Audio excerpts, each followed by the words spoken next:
Welcome back on The Pulse. Now, they are the human shopping baskets in Ghana's markets. Statistics say there are over 10,000 of them in Accra alone.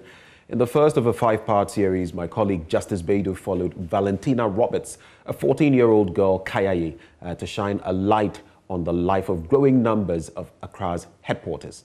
Today, Valentina wakes up to work dreading the pain and abuse ahead. Menina Roberts here. Valentina.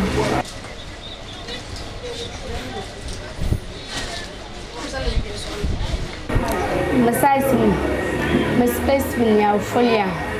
I could do a la magana, I'm a tessa. I'm moments man.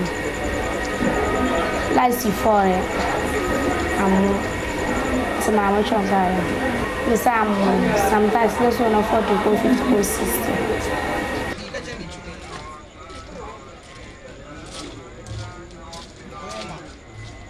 So I got my lunch home traffic. When you then I be the Tamale station. I be cocoa board. Then my lunch home and can. Like none more was no now that's for sorry. Not because someone was on my sorry. Or has you could clear back on in the Buya. I could to say, I was a boy. Wouldn't the not pancake more blue way. Also, child of blessings that I'm almost increasing. And the one who get a station school is the open for city. And the one who get a cocoa board is similar to 5 city that you don't pay 2 city 25.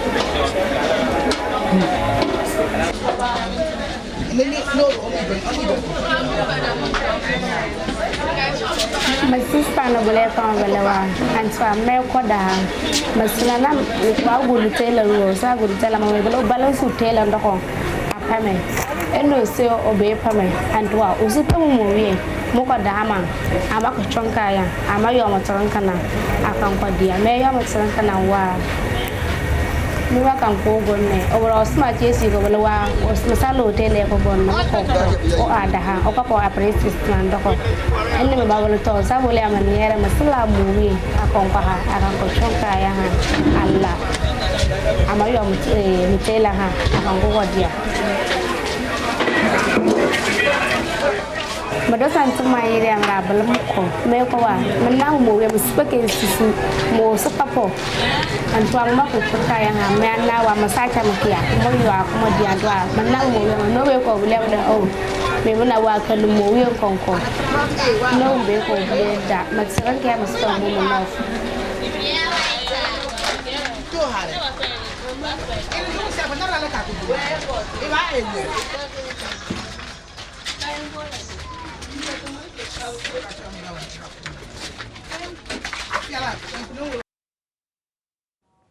So in the course of this week, we have brought you stories concerning the living conditions of Kayayei, with a focus on the life of Valentina Roberts, a 14-year-old girl. That's her story you just saw. It appears very little has been done by successive governments in addressing the plight of these young girls.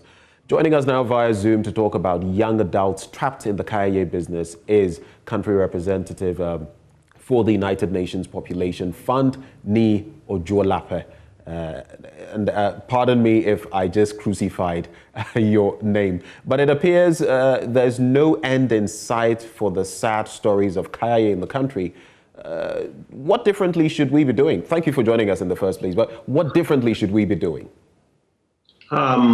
Let me first thank you for inviting me, and particularly for the excellence of your media in actually focusing on this issue and bringing it to fore. Now, talking about what we should be doing is, I would say that we have been doing a bit of it, but then it's just that we need to do a lot more. There is a basic element of social protection flaw that needs to be in the society, and which needs to really go around. All over the world, we have these cases. We have these sorts of cases, but it might not be as tough as this, or it might not be as widespread as this. But even in the developed nations of the West, we have this too. But then, like you said, first we need to look at this. Somebody has mentioned along the line to say, oh, we need to cancel it.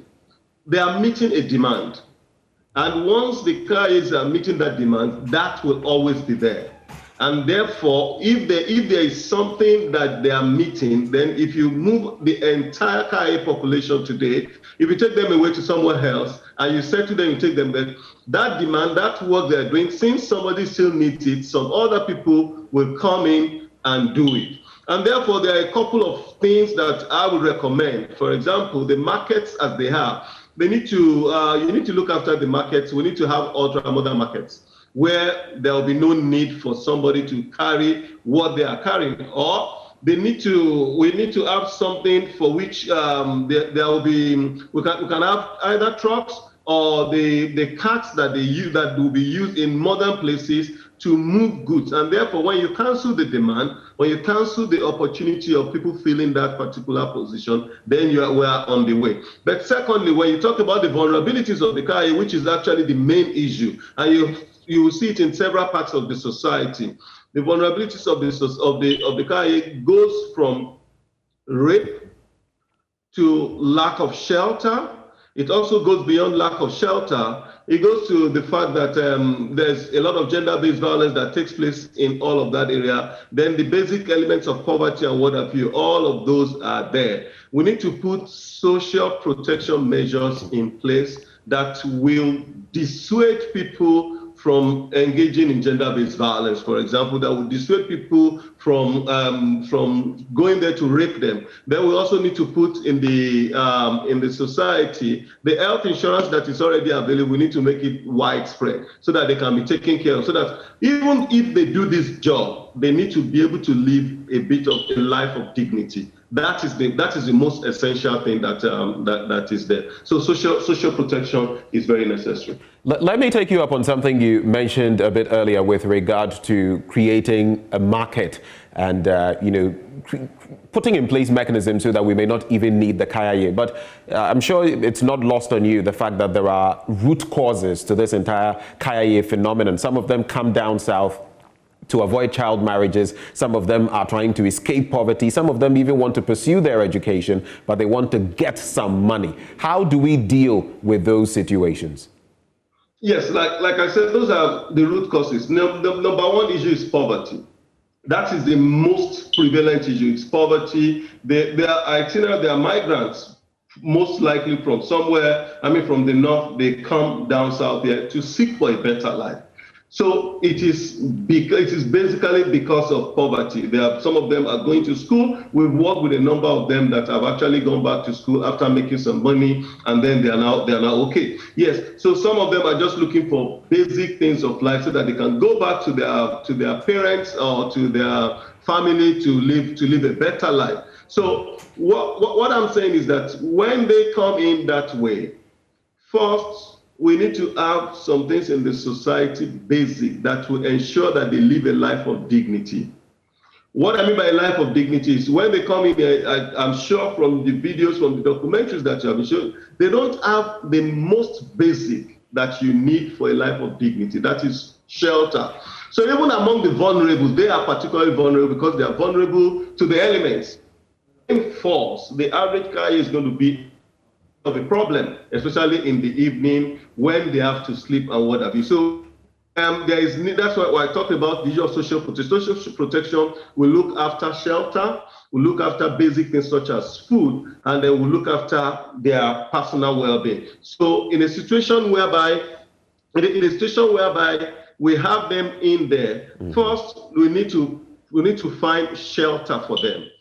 Shelter so that they will be able to live at least under a roof. That is one. Secondly, we need to put in place basic things that will enable them. For example, when we talk about reproductive health education is most important. They need to be able to understand how to take care of themselves, how to avoid the rapist that comes into their midst, how to avoid sexually transmitted infections, how to avoid those who band around to take advantage of them in the way in which they are. So it's a little bit more, it's a little bit more fundamental than saying that somebody is going to the market, because they are going to earn money in order to be able to live life. But even while doing that, there is something that government or the people can do to make their lives easier.